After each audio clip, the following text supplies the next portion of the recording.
Today in Forsaken, I'm going to be teaching you how to go from this to this. Well, like, not exactly like pro, but you know, basic tips. And before we begin, I want to thank all of you for the overwhelming support on the last video, because you guys shot me up to not only 3,000 subscribers but almost 200,000 views, which is absolutely insane. Your support is what fuels me to keep making content like this, and I can't be more appreciative of everybody that's subscribed from not only that last video but videos from before. And rather you're here for Forsaken content or pillar chase content, I want this to be a community that we just have lots of fun in. But with all that cheekiness aside, let's actually get into the video. We're going to start with the items that you can find on the map. There's two items you can find on the map. It's a Bloxy Cola and a medkit. Starting off with a Bloxy Cola, if you drink the Bloxy Cola, you'll gain speed 2 for 10 seconds, and it'll actually make you way faster than the killer. Be mindful though that it does take a bit to drink, so if you're in a position where you can get hit while you're drinking it, I wouldn't suggest drinking it, especially if you're one tap. Next, we're going with the medkit. If you use the medkit, then it will take a bit to heal yourself, but once the bar is fully filled up, then you'll heal yourself for 80 HP. I would suggest heavily against using it in front of a killer because that's just how you get clapped, so keep that in mind. Last basic thing you should know is that all the killers are faster than you while you're a survivor.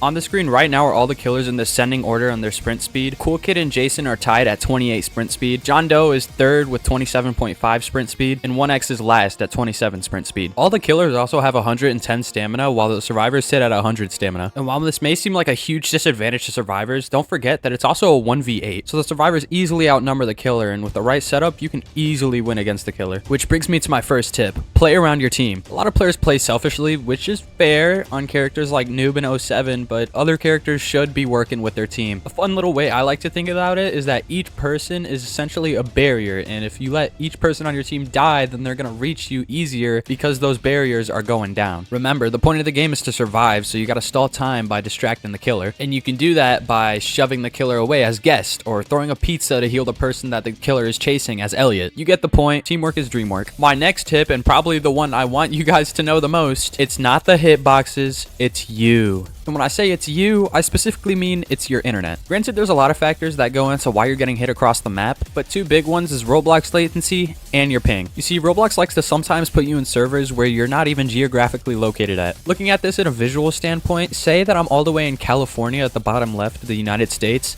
They could put me in a server in New York all the way in the top right. They can also put somebody in Canada into the same server, depending on if they join a friend or not, or if they just put them in there, because sometimes that does happen. And the point is that we're both going to have generally high ping, and the hitboxes are going to be crazy on our screen. Okay, next thing I want to talk about is that different characters warrant different playstyles. This is a prime reason why some people, like myself, are better with characters like Shedletsky, Guest, or Chance, compared to other characters like Dusakar or Taff, because I'm much better if I have the ability to like block and stun or shoot them, compared to just setting up traps and having to run away or shoot a beam from afar and then get absolutely railed whenever the killer runs up to me. Now, I'm not going to go into what each character does, but I will put here the three classes that people usually classify them in: Sentinel, Support, and Survivalist. Sentinels are characters that gotta go in there and stun the killer. Most of them kind of brute force their way in there except for Chance, and they just gotta take jabs at the killer and prevent them from getting to other characters. Supports are really strong characters that typically tend to get targeted by the killers, so you gotta make sure to protect them as a Sentinel. The support's job is to keep others alive by either slowing down the killer or providing support for their teammates. This support can either revolve around a turret, a heal, a shield, a speed up, or literally anything of that matter. It could also rely on slowing down the killer or exposing the killer or blinding the killer. As a support, you typically want to stay away from the killer, because if you do, they're probably going to target you and they're probably going to kill you, because none of the supports have any way to defend themselves or get away except for Elliot with his rush hour, but that lasts 3 seconds. And lastly, we have the Survivalist, which is only Noob in 07, and like mentioned earlier in the video, they kind of just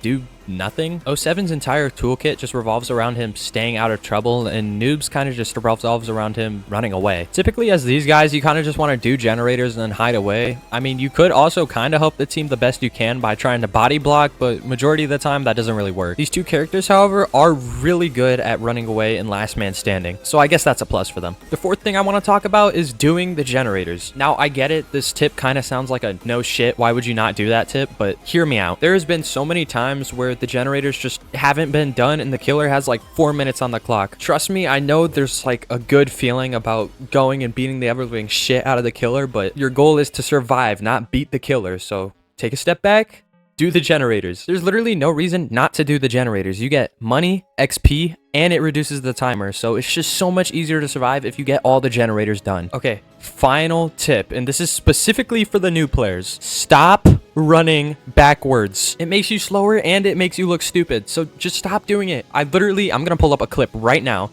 This is Shedletsky running backwards towards the zombie hand and running forwards towards the zombie hand. It drains your stamina at the same speed, and you get there so much faster just not running backwards. Try to do what I'm doing here while you're getting chased. Turn your camera, not your body, your camera towards the killer, and try and balance that with looking forward and backwards so you know where the killer is and you know where you're going so you don't bump into a wall. I'd say you don't have to look at the killer as much if they're not close to you, but if they are like actually really close to you within hit range, I'd say keep looking back so you know if you have to juke them or not. I swear, bro, if I see another one of my teammates running backwards like a moron and then start screaming about the killer having infinite stamina, bad things will happen to you.